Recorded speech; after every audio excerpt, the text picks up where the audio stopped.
Welcome student हमारे channel में, जो कि ये नीट कक्षा। आज हम क्या करेंगे, AIPMT 2014 के जो क्वेश्चंस हैं वो हम सॉल्व करेंगे।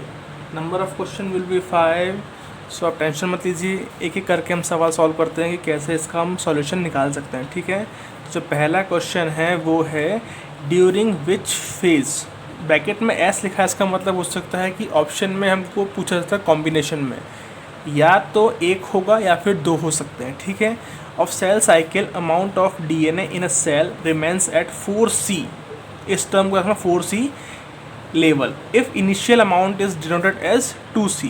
क्वेश्चन में क्या बोला है कि अगर हमारे पास DNA का कोई इनिशियल लेवल 2C है, लेकिन हम देखते हैं कि बाद में किस फेज़ में अमाउंट उसका 4C रहेगा। यहाँ पे C मतलब कुछ नहीं है, C केवल कंसंट्रेशन को डिनोट करते हैं। हम बोलते हैं ना कि 1 मोलार 2 मोलार, उसी टाइप से कुछ है।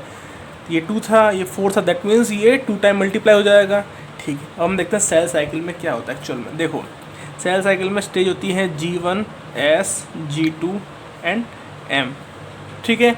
अब देखो G1 में क्या होता है, G1 में होता है मटेरियल का, क्या बोलते हैं उसको, एक्सपोर्ट करना, या मटेरियल को बनाना, या मटेरियल को इंपोर्ट करना, कुछ भी बोल सकते हो आप कि हाँ अब हमारी सेल डिवाइड होने वाली है तो हम मटेरियल को लाएंगे यहाँ पे पहले। एस फेज में क्या होता है, DNA का रेप्लिकेशन स्टार्ट होता है। मैंने क्या बोला है अभी यहाँ पे, वर्ड स्टार्ट होता है, ठीक है। एंड मैंने नहीं बोला है। एंड कहाँ होता है, G2 में एंड हो जाता है। क्या हो रहा है, G2 में एंड हो जाता है। और G2 में क्या होता है, बेसिकली जो क्रोमेटिन है वो क्या होते हैं, कंडेंस होना स्टार्ट हो जाते हैं, या क्रोमेटिन का फॉर्मेशन हो जाता है। क्रोमेटिन कौन से, हेट्रोक्रोमेटिन एंड यूक्रोमेटिन, क्लियर, ये हो जाता है। एम फेज मतलब को पता ही है कि एम फेज मतलब होता है डिवीज़न फेज, क्लियर। अब देखो यहाँ पे स्टार्ट हो रहा है, सपोज़ यहाँ पे अमाउंट था हमारा 2C, स्टार्ट हुआ, क्या यहाँ पे एंड हुआ, नहीं। एंड कहाँ पे हुआ, यहाँ पर। रेप्लिकेशन मतलब क्या होता है, एक DNA है, उस DNA से दूसरा DNA बनाने की फॉर्मेशन। एक DNA में कितने स्ट्रैंड होते हैं, 2 स्ट्रैंड होते हैं, ठीक है।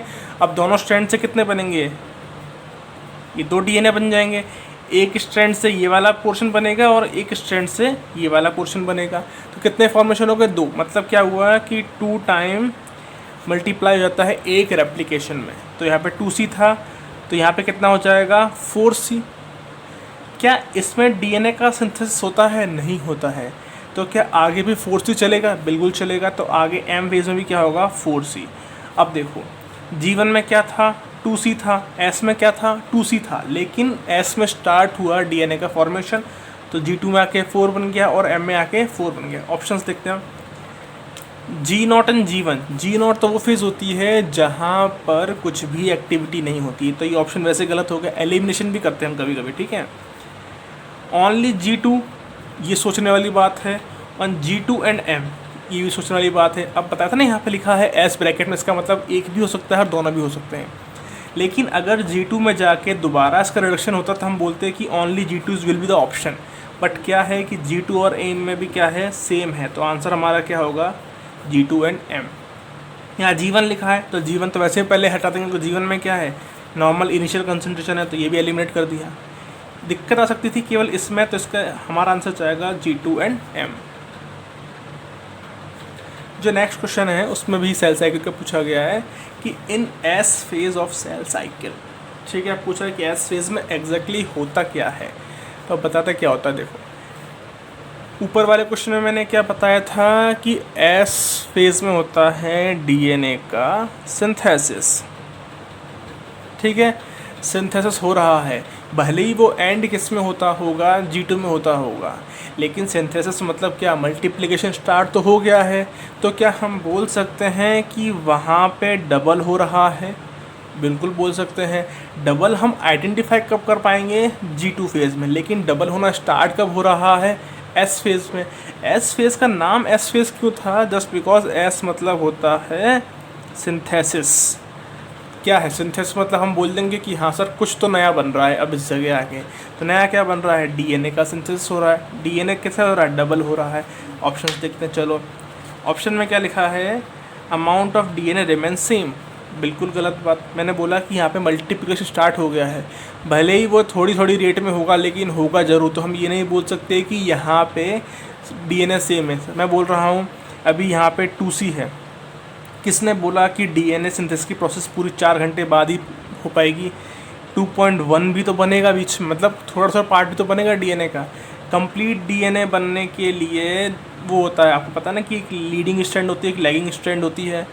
इसका मतलब क्या है कि ये धीरे धीरे करके पॉलीमरेज अपना एक्टिविटी कर रहा है। दैट मीन्स ये वाला ऑप्शन तो गलत हो गया। Chromosome number is increase. S phase में तो हम क्रोमोसोम नंबर की बात करते ही नहीं, क्रोमोसोम नंबर की बात करते हैं हम एम फेज़ के बाद, जिसमें हम बोलते हैं कि एना फेज़ के बाद आके सिस्टर क्रोमेटिड्स क्या होते हैं, सेपरेट आउट हो जाते हैं। वो वाला ऑप्शन भी गलत हो गया। Amount of DNA is reduce. Reduce word देखो यहाँ पे, और यहाँ पे क्या लिखा हम सिंथेसिस।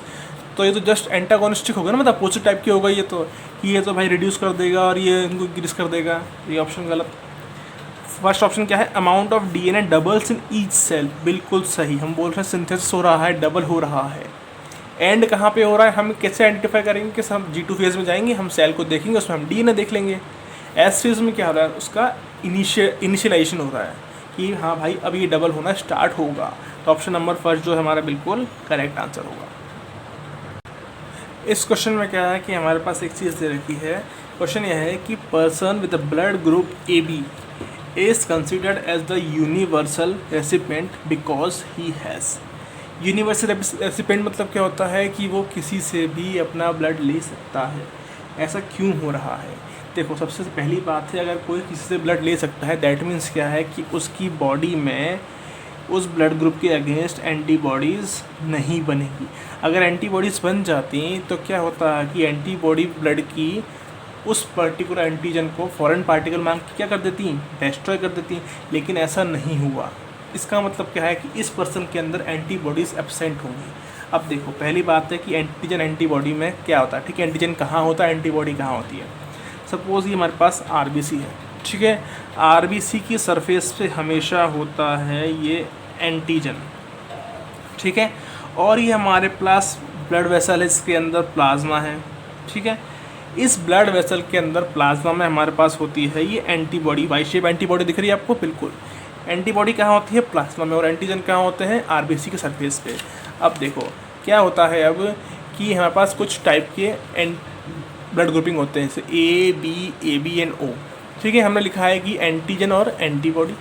एंटीजन की हम जगह क्या बोल देते हैं कि कहाँ लोकेटेड है, RBC पे, और ये कहाँ है, एंटीबॉडी इन प्लाज्मा, ठीक है। अब देखो सपोज उसका ब्लड ग्रुप A है तो उसके एंटीजन कौन सा होगा, A। ये तो बहुत इजी है, जो ब्लड ग्रुप है वही एंटीजन होता है। अब देखो मैंने यहाँ एंटीबॉडी में एंटी-B लिखा है, इसका मतलब क्या है कि अगर गलती से इस ब्लड ग्रुप वाले के पास एंटीजन B आ जाता है तो इसकी एंटी-B एंटीबॉडी क्या करेगी, उसको डिस्ट्रॉय कर देगी। ऐसा ही इस केस में अगर इसके पास एंटीजन A आ जाता है तो इसकी एंटीबॉडी A वाले को डिस्ट्रॉय कर देगी। लेकिन AB के केस में क्या है, देखो AB के केस में एंटीजन AB और एंटीबॉडी और एंटीजन B भी है, तो क्या यहाँ पे कोई एंटीबॉडी होगी, नहीं। अगर एंटीबॉडी नहीं है तो इसका मतलब क्या है कि ये यूनिवर्सल रेसिपिएंट है। और O के केस में देखो क्या होता है, O के केस में एंटीजन ही नहीं होता है। अगर O वाले का ब्लड हम किसी को भी दे देंगे, अगर एंटीजन ही नहीं है तो बॉडी तो वैसे एंटीबॉडी नहीं बनाएगी। इसका मतलब क्या है कि O जो होता है वो डोनर हो जाता है, यूनिवर्सल डोनर, और O के पास कौन सी होती है, एंटीजन A और एंटीबॉडी B। दैट मीन्स क्या है कि ये केवल O ब्लड ग्रुप वाले से ही ब्लड ले सकता है। अदरवाइज अगर A से लेगा तो ये वाली एंटीबॉडी A को डिस्ट्रॉय कर देगी, अगर B से लेगा तो ये वाली एंटीबॉडी उसको डिस्ट्रॉय कर देगी। तो इस अकॉर्डिंग क्या है कि A के पास क्या है, एंटीजन है RBC पे, A और B, और एंटीबॉडी नहीं है किस में, प्लाज्मा में। ऑप्शंस देख लेते हैं अब, ठीक है। चलो फोर्थ हम ट्राई करते हैं। Both A and B antigen on plasma, और ये मतलब उसमें बोला है कि यहाँ पे A और B एंटीजन है, लेकिन यहाँ पे क्या वर्ड लिखा है, ऑन प्लाज्मा। हमने क्या बोला था, ऑन RBC, ये गलत हो गया, पहली लाइन से गलत हो गया। तो नो एंटीजन ऑन RBC, अरे यार नो एंटीजन मतलब ये तो हमेशा O ग्रुप की बात होती है। तो ये ऑप्शन भी गलत हो गया। Both A and B antibodies in plasma, दोनों की एंटीबॉडी प्रेजेंट है। अब एंटीबॉडी प्रेजेंट तो हमने कहाँ लिखा था, ओ के केस में। ए बी के केस में एंटीबॉडी थी नहीं थी, तो ये ऑप्शन भी गलत हो गया। अब लिखा है पहला option, both A and B antigen on RBC but no antibody in plasma. ठीक है, बिल्कुल सही बात। A and B antigen RBC पर भी है और एंटीबॉडी जो है वो प्रेजेंट नहीं है किसमें, प्लाज्मा में। तो हमारा जो ऑप्शन है, ऑप्शन नंबर फर्स्ट, वो बिल्कुल करेक्ट आंसर है। जो नेक्स्ट क्वेश्चन है वो है हमारा एंडोक्राइन सिस्टम से। ठीक है, एंडोक्राइन से बोल सकते हो आप इसको, या फिर आप न्यूरल सिस्टम से बोल सकते हो। क्वेश्चन है, injury localize to hypothalamus would most likely disrupt.